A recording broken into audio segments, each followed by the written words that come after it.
Ever since he came into our lives, he became one of the family. But now he's gone. With Fond Recollections memorial plaques and website, we can upload all our photos and videos of him. Visit fondrecollection.com today and cherish the happy memories of your loved ones.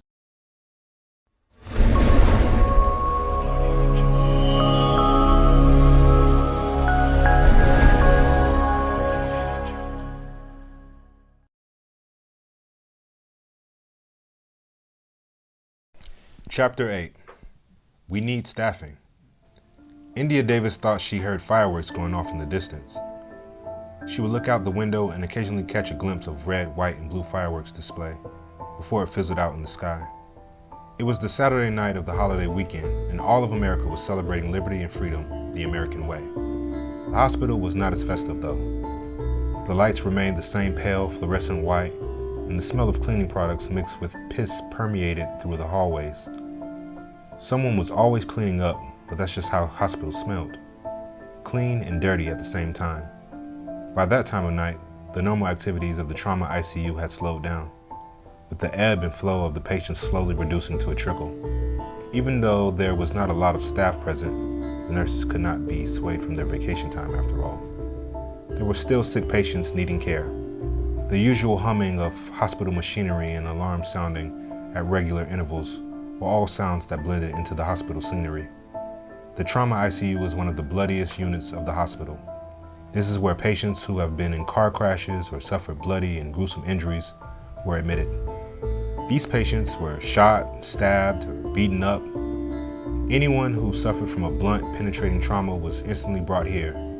St. Mark's Baptist Hospital was only one of the handful of facilities in the state that was equipped to manage such cases and had the proper certification.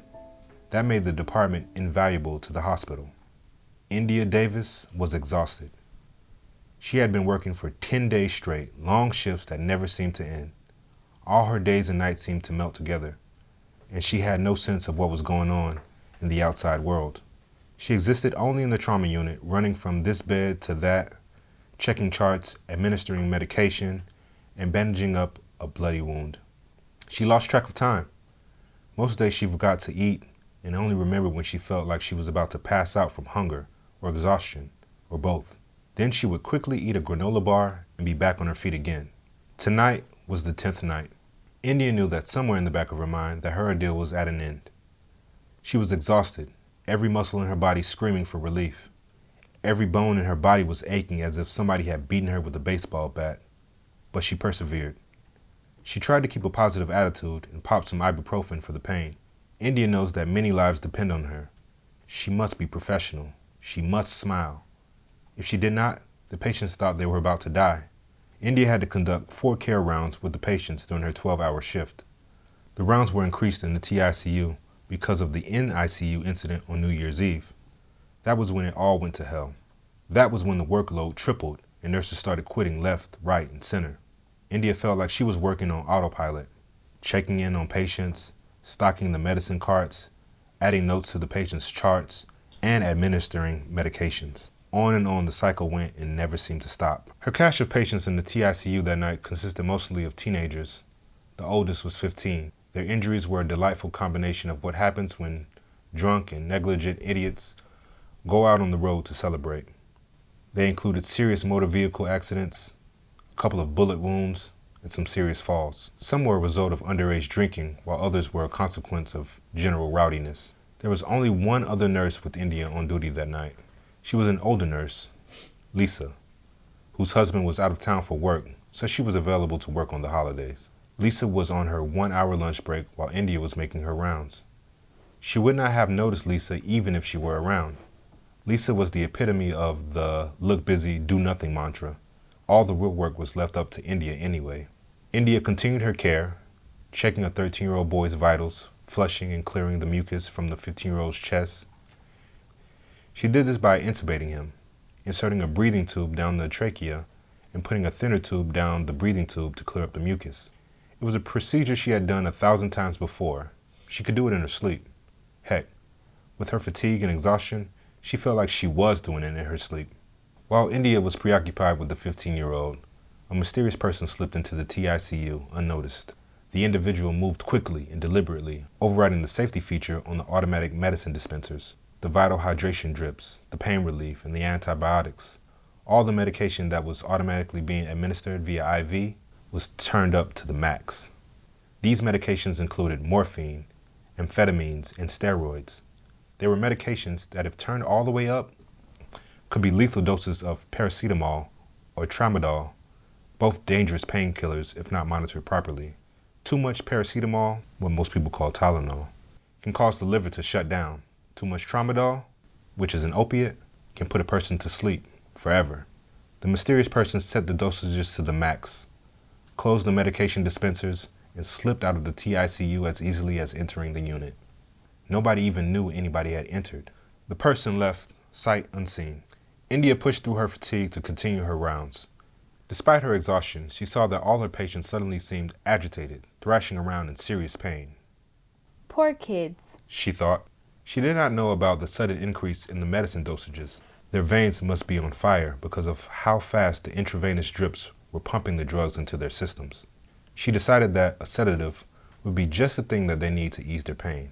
At least that way, they can get some comfort during the night and sleep. So India gave them some strong sedatives, depending on their condition.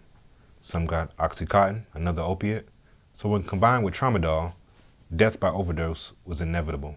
Others got different sedatives, Valiums, Xanax, whatever their medical charts allowed, based on their respective injuries. India injected the drugs directly into the drip.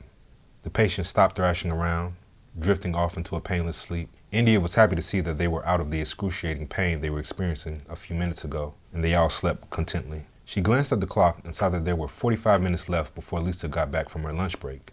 India was relieved at the opportunity to rest for a few minutes. She just needed a quick power nap. 5 minutes and she would wake up again. Just 5 minutes so she can recharge her batteries. She sat on her chair and put her head down on her desk. Then she nodded off straight away, dreaming about the 4th of July fireworks and dancing with her family. The dream was so vivid that she felt like she was there. She was laughing happily as her cousin Alfonso spun her around the garden while music pulsated through her family's villa, which is where the reunion always took place. She was having a wonderful time. Such a fun time, in fact, that she slept way past her designated 5-minute catnap. She woke up to the sound of Lisa's shrill voice yelling at her. India! India! Lisa was screaming. India jolted awake. Lisa's face was bone white, her eyes wide with horror. India! What did you do? Lisa said in a hushed voice that sent a chill through India's spine. Groggily, she rubbed her eyes and tried to understand what was happening around her. She slowly rose from her chair. As she did, she grew conscious of the alarms blaring throughout the unit. What happened? India stammered, terrified out of her wits. All of the patients are dead. Lisa screamed. I am calling the charge nurse and security. Oh God, I'm calling them now. India was having a panic attack. Oh my God. Oh my God. How did this happen? What happened to them? I only took a quick nap. It was just 5 minutes. They were all asleep. I gave them the medication. Everything was fine. India sobbed. What did you give them to sleep? Lisa asked sharply. Just some sedatives. They were just thrashing in pain. I made sure to check their charts to see if they didn't counteract with any other medications they were on. I did not see anything wrong with any of the patient's conditions. They were all fine. Oh God. Oh God. India was sobbing out of control. Lisa's face was a mask. It was a miracle how she was holding her composure at this moment. She hoisted India up by the shoulder and shook her. India, at this point, I need you to help me cover the patients' faces. The charge nurse and security have all just walked into the unit. India was not listening. She kept on justifying herself, wailing. I did not mean to hurt anyone. All I did was press the button. Oh my God, I'm going to lose everything. My job, my nursing license. Oh, good God, they will send me to prison. India cried desperately. I worked 12-hour shifts for 10 days straight. I just needed 5 minutes of sleep. Only 5 minutes. How did this happen? India was inconsolable.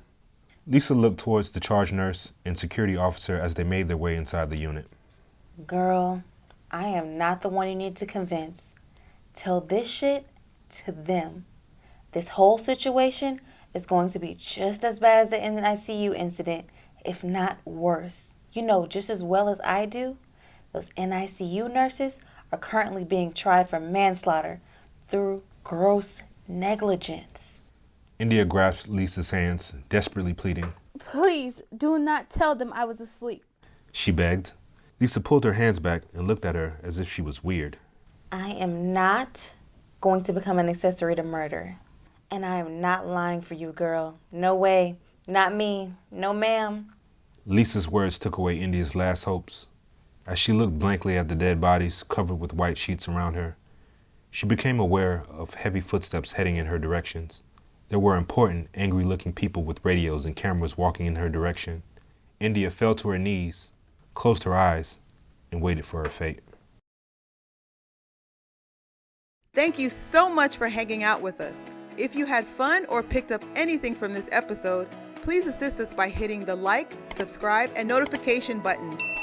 You can also comment and share our content.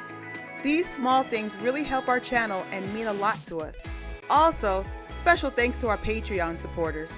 You guys are the heartbeat of this channel, and we can't thank you enough for being so generous. If you would like to join our Patreon community, please click on the link below. You can contribute as little as $5 per month. You can get all kinds of perks. You can even buy merchandise of your favorite characters at our shop store. Click on the link provided below. That's going to do it for now. Until next time, remember you are cherished by us. So be kind and know that we consider you as family.